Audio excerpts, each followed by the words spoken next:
உலக மக்கள் எல்லோருக்கும் வணக்கம். சிவம் ஜோதிடம் வாயிலாக நான் உங்கள் ஜி கோபால் பேசுகிறேன். இன்னைக்கு நம்ம பேசக்கூடிய தலைப்பு என்ன அப்படின்னா, குரு பகவானுடைய பெயர்ச்சி. இந்த குரு பகவானுடைய பெயர்ச்சி எப்போ நடக்குது அப்படின்னா, ஜூன் மாதம் 2ஆம் தேதி 2026 திங்கட்கிழமை அன்னைக்கு 1:50 AM இந்த டயத்தில் மிதுனத்திலிருந்து பெயர்ச்சியாகி புனர்பூச நட்சத்திரத்தில், அதாவது குருவின் நட்சத்திரத்திலேயே குரு பகவான் பெயர்ச்சியாகி கடகத்துக்கு உச்ச பலத்தோடு வருகிறார். அப்படி உச்ச பலத்தோடு கடகத்துக்கு வரக்கூடிய குரு பகவான் மகர ராசிக்காரங்களுக்கு எந்த விதமான ஒரு பலனை தரப்போகிறார் அப்படிங்கிறது தான் நாம் இந்த பதிவில் தெளிவாக விளக்கமாக பார்க்குறோம். குரு பகவான் அப்படின்னா இருக்கக்கூடிய 9 நவகிரகங்களில் முழு சுபகிரகம். அந்த குரு பகவானுடைய அருள் இல்லையே எந்த ஒரு அருளுமே இல்லை. அப்ப அந்த குரு பகவானுடைய அருள், அதாவது பார்த்தீங்கன்னா அந்த குரு பகவானுடைய அருள் ஒருத்தருக்கு இருந்தால் மட்டும்தான் அவங்க வாழ்க்கையில எல்லாமே சம்பாரிச்சு கல்யாணம் பண்ணி குழந்தைகிட்டையில பெற்று இன்னைக்கு பார்த்தீங்கன்னா இந்த பிறவியில நான் திருப்தி அடைஞ்சிட்டேன் அப்படின்னு சொல்றாரு. அப்படின்னா அந்த குரு பகவானுடைய அனுகிரகம் இருந்தால் மட்டும்தான் இதை சொல்ல முடியும். அதே சமயத்தில் அந்த குரு பகவானுடைய பார்வை, அந்த குரு பகவானுடைய திருஷ்டி, அந்த பார்வை 5, 7, 9 ஒரு ஜாதகத்தில் குரு பகவான் இருக்கக்கூடிய இடத்துல இருந்து 5ஆம் இடத்தை பார்க்குறாங்க, 7ஆம் இடத்தை பார்க்குறாங்க, 9ஆம் இடத்தை பார்க்குறாங்க. இப்போ அது குரு பகவான் பார்க்கக்கூடிய இடத்துல பாவகிரகங்கள் இருந்தாலும் குரு பார்க்கறதுனால அது சுபத்தன்மை அடைந்து நல்ல பலனைத்தான் செய்யும். அதே சமயத்தில் குரு பார்க்கக்கூடிய ஸ்தானத்தில் ஒரு ஜாதகருக்கு தோஷம் அடைந்து கிரகங்கள் இருக்குதுன்னு வச்சுக்கோங்களேன். அந்த குரு பகவான் அந்த தோஷம் செய்யக்கூடிய கிரகத்தை பார்க்கும்போது அந்த தோஷம் செய்யக்கூடிய கிரகமும் தோஷத்தை செய்ய இயலாதவராகிறார். அப்போ அந்த கிரகத்தினால தோஷத்தை அந்த ஜாதகருக்கு செய்ய முடியாது. அது போக அந்த தோஷத்துக்கு பதிலாக யோகத்தை செய்வார் நம்மளுக்கு. அப்பேற்பட்ட அந்த குருவுடைய கடாட்சரம் கண்டிப்பாக அந்த அமைப்பு இருக்கிறது. அந்த குரு பகவான் ஒருவருக்கு மட்டும்தான் இப்பேற்பட்ட ஒரு சிறப்பு இருக்கிறது. அதே சமயத்தில் ஒருத்தர் நல்ல சம்பாரித்து நல்ல செல்வந்தராகி அது போக நல்ல ஒரு வசதியான வாழ்க்கை வாழ்ந்து ஒரு மினிஸ்டராக இருக்கிறாங்க, ஒரு சிஎம்மாக இருக்கிறாங்க, ஒரு எம்எல்ஏவாக இருக்கிறாங்க, ஒரு பிரசிடெண்ட்டாக இருக்கிறாங்க, ஒரு லாயராக இருக்கிறாங்க, ஒரு நல்ல போஸ்டிங்கில் இருக்கிறாங்க, ஒரு ஊர் தலைவராக இருக்கிறாங்க அப்படின்னா குருவுடைய கடாட்சரம் இல்லை என்றால் கண்டிப்பாக அப்படி இருக்க முடியாது. அது போக பார்த்தீங்கன்னா இந்த குரு பகவான் ஆகப்பட்டது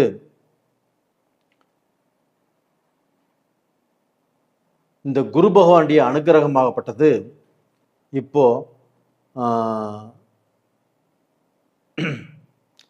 இந்த குரு பகவானுடைய அனுகிரகமாகப்பட்டது துன்பத்தில் இருக்கக்கூடிய ஒருத்தரை மகிழ்ச்சியாக மாற்றக்கூடிய ஒரு சக்தி இந்த குரு பகவானால மட்டும்தான் முடியும். துன்பத்தை மகிழ்ச்சியாக மாற்றக்கூடிய சக்தி இந்த குரு பகவான் ஒருவரால் மட்டும்தான் முடியும். அதே சமயத்தில் இந்த குரு பகவான் ஆகப்பட்டது ஒருத்தருக்கு நல்ல மனநிலையை, ஒரு தெளிவான நிலையை, மனநிலையை கண்டிப்பாக கொடுக்கக்கூடிய சக்தி இந்த குரு பகவானுக்கு மட்டும்தான். தவறான பாதையில் போகக்கூடிய ஒருத்தரை தவறான பாதையில் போகாதப்பா, இது தவறான பாதை, நீ நேர் வழியில் வாப்பா, இந்த தடத்துல போனத்தான் நீ நினைக்கிற இடத்துக்கு போக முடியும் அப்படின்னு ஒரு ராங் ரூட்டில் போகக்கூடிய ஒருத்தரை ஒரு நல்ல பாதைக்கு கொண்டு வரக்கூடிய ஒரு அமைப்பும் இந்த குரு பகவான் ஒருவரால் தான் கண்டிப்பாக முடியும். அப்போ அந்த அனுகிரகமாகப்பட்டது, அந்த குரு பகவானுடைய அனுகிரகமாகப்பட்டது இப்போ மகர ராசிக்காரங்களுக்கு எப்படி இருக்கிறது அப்படிங்கிறத பார்க்கலாம். இப்போ மகர ராசிக்கு 7ஆம் இடத்துல குரு இருக்குது. அதே குரு பகவானாகப்பட்டது உச்ச பலத்தோடு புனர்பூஷ நட்சத்திரத்தில், குருவுடைய நட்சத்திரத்தில், அந்த இடத்துல உச்ச பலத்தோடு 7ஆம் இடத்துல வந்து குரு பகவான் அமர்ந்திருக்கிறார். அந்த குரு பகவான் பார்க்கக்கூடிய இடம் மகர ராசிக்கு 11ஆம் இடம். மகர ராசியவே பார்க்கிறாரு. மகர ராசிக்கு 3ஆம் இடத்தையும் பார்க்கிறாரு. இந்த பார்க்கக்கூடிய இடங்கள் எல்லாமே சூப்பர் அற்புதம். ஆனால் அந்த குரு இருக்கக்கூடிய ஸ்தானம் 7வது இடம். அப்ப அந்த 7வது இடத்தில் குரு பகவான் இருப்பது அப்படிங்கிறது அவ்வளவுக்கு திருப்தியாக இல்லை. அப்ப அந்த 7ஆம் இடம் என்பது என்ன? ஒரு மனிதனுக்கு கலஸ்தர ஸ்தானம், திருமண ஸ்தானம். அப்ப அந்த இடத்துல குரு பகவான் இருக்கிறார் அப்படின்னா உங்க திருமண வாழ்க்கை கண்டிப்பாக ஏதாவது குழப்பங்களோ, ஏதாவது நிம்மதி இல்லாத சூழ்நிலையோ, இது மாதிரி குழப்பத்தை உருவாக்கக்கூடிய சூழ்நிலைகள் உருவாகும். அது போக திருமண காலகட்டங்கள், அதாவது வந்து இப்போ ஒரு திருமணம் பேச போறீங்க, ஒரு பையனுக்கோ பொண்ணுக்கோ, கொஞ்சம் ஜாக்கிரதையாக நீங்க ஹேண்டில் பண்ணணும். இல்லை திருமணம் பேசுவதற்கு போறாங்க, அங்கே வந்து உங்களை முக்கியஸ்தராக வச்சு இந்த திருமண பேச்சு பேசுறாங்க வச்சுக்கோங்களேன், கண்டிப்பா அந்த இடத்துல நீங்க நிதானமாக அந்த இடத்த வந்து பார்த்தீங்கன்னா கையாளணும். இல்லைன்னா உங்க மேலதான் ஏதாவது பிரச்சனை அப்படின்னாவும் உங்க மேலதான் கண்டிப்பாக வரும். அப்போ அந்த ஆண் சைடோ பொன் சைடோ ஏதாவது ப்ராப்ளம் வருது அப்படின்னாலுமே உங்களால தான் வரும். அப்போ ஏன்டா நம்ம இந்த இடத்துல போய் பேசணும் அப்படிங்கிற அளவுக்கு உங்களுக்கு குழப்பங்கள் உருவாகும். அதுபோக பார்ட்னர் சம்பந்தப்பட்ட பிஸ்னஸ் செய்கிறவங்க இந்த பீரியடில் ரொம்ப ரொம்ப ஜாக்கிரதையாக இருப்பது நல்லது. அதுபோக தூர பிரயாணம் போகிறவங்க, வெளிநாட்டுக்கு ஒரு பிஸ்னஸ் சம்மந்தப்பட்ட விஷயங்கள், வெளிநாட்டு டூர் போகிறது, வெளிநாட்டுக்கு படிக்க போகிறது, எதுவாக இருந்தாலுமே கொஞ்சம் நிதானம், கொஞ்சம் வந்து பார்த்தீங்கன்னா எதையுமே யோசனை பண்ணி அந்த மாதிரி நாட்டுகளுக்கு போகிறது அப்படிங்கிறது, யோசனை பண்ணி போகிறதுங்கிறது ரொம்ப ரொம்ப முக்கியமான விஷயம். இந்த மாதிரி கஷ்டங்கள் ஆகப்பட்டது இந்த 7ஆம் இடத்தில் இருக்கக்கூடிய குரு பகவானால் கண்டிப்பாக நடக்கும். ஆனால் அதே சமயத்தில் அதே குரு பகவான் மகர ராசியவே பார்க்கிறார். மகர ராசியில குரு பகவான் நீச்சம். ஆனால் அதே சமயத்தில் 7ஆம் இடத்தில் இருக்கக்கூடிய உச்ச குரு நீச்ச குருவை, நீச்சமான இடத்தை அந்த குரு பகவான் பார்ப்பது அப்படிங்கிறது சால சிறந்தது. இது 12 வருடத்துக்கு ஒரு முறை வரக்கூடிய ஒரு பொக்கிஷமான டைம். மகர ராசிக்காரங்களே, உங்களுக்கு வந்து அற்புதமான டைம், ஒரு அருமையான டைம். அப்போ இது பார்க்கும்போது என்ன ஆகுன்னா உங்களுக்கு வந்து மனசு சுத்தமாகும். மனசு வந்து பார்த்தீங்கன்னா ரொம்ப ரிலாக்ஸாக இருக்கும். எவ்வளவு குழப்பங்கள் எவ்வளவு பிரச்சனைகள் இருந்தாலும் அந்த பிரச்சனை எல்லாத்தையுமே ஜமாடிச்சிடலாம் அப்படிங்கிற ஒரு தெம்பு உங்களுக்கு வரும். எதை பார்த்தும் பயப்பட மாட்டீங்க, ஈஸியாக ஹேண்டில் பண்ணிட்டு போய்க்கலாம் அப்படிங்கிற ஒரு மனசில் வந்து பார்த்தீங்கன்னா அது மாதிரி உதயமாகும். இது வந்து பார்த்தீங்கன்னா 12 வருடத்துக்கு அப்புறம் இந்த குரு பகவான் ஆப்பட்டது உங்களுடைய ராசியை பார்ப்பது உச்ச குருவாக. அது மட்டும் இல்லைங்க, நீங்கள் நல்ல ஐடியா பண்ணுவீங்க. அது போக வந்து நல்ல பிளான்ஸ் இருக்கும். தொழிலில் வந்து பார்த்தீங்கன்னா அட்டகாசமான பிளான் பண்ணுவீங்க. நீங்கள் எது செஞ்சாலும் இந்த பீரியடில் திருப்தியாக இருக்கும்.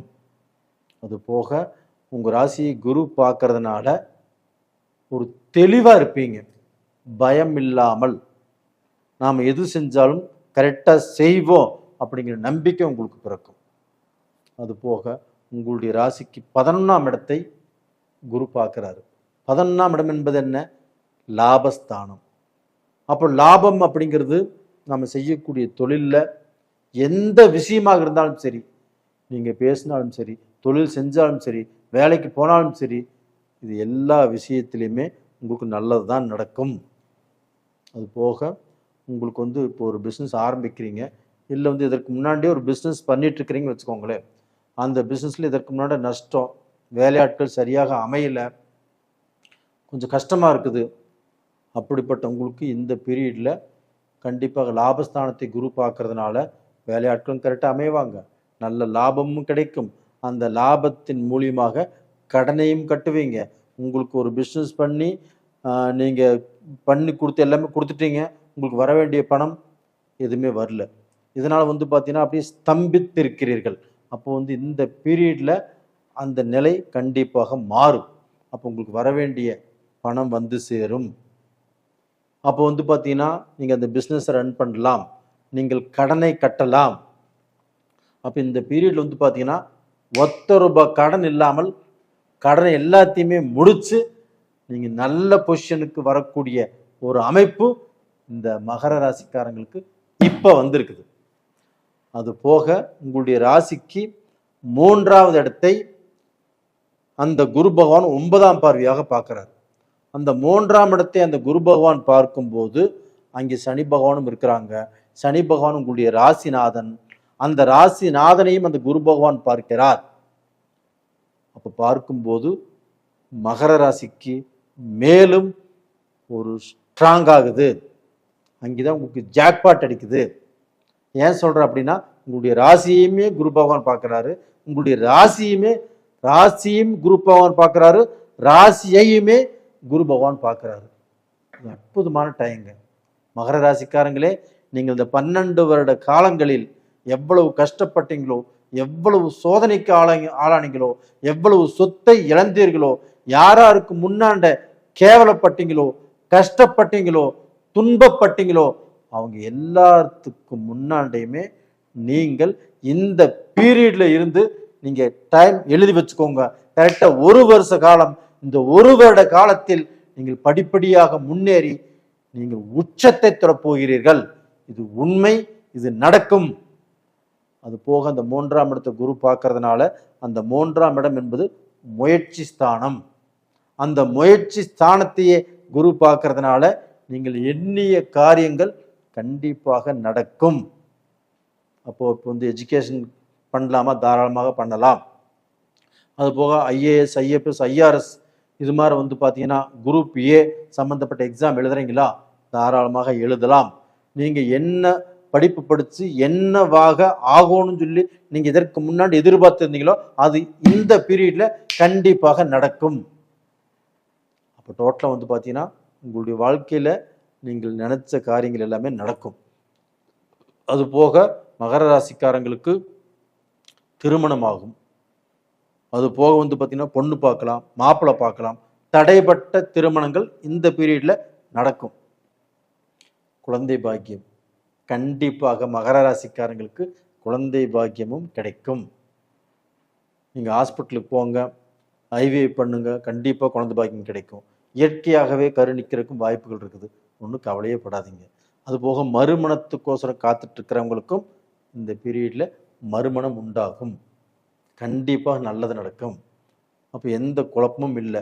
அது போக 60 வயசு 70 வயசில் இருக்கிறவங்களுக்கு மனசு சந்தோஷம் கிடைக்கும், மனசுக்கு ஆறுதலான விஷயங்கள் கிடைக்கும். ஒரு அப்பா மகன் எல்லாமே ஒன்று சேரக்கூடிய வாய்ப்புகள் கிடைக்கும்.